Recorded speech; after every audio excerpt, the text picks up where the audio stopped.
Ever sit in a room full of smart people and start doubting if you even belong there? I've been a stay-at-home dad for the last 3 years. For about a year in the middle of that, I had a job that I loved, making content that I loved for kaupapa that I believed in. Te ao Māori, rangatai and digital spaces. But that ended. Mumsy holding it down for the whānau again. Another year passes, I'm still trying to figure it out, still in the same fucking position.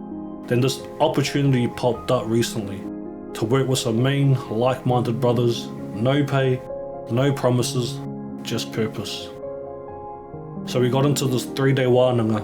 Everyone's talking vision, strategy, some deep kaupapa stuff, and I'm sitting there like, bro, I'm lost. What the hell am I even doing here? I stayed quiet, engaged, but empty.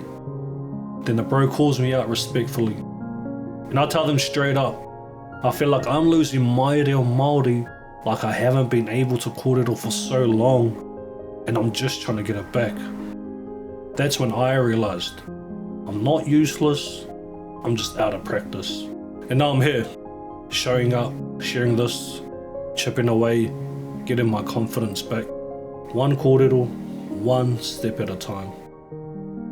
Sometimes you don't need to know everything, you just need to stay in the room long enough to find your voice again. Cheers.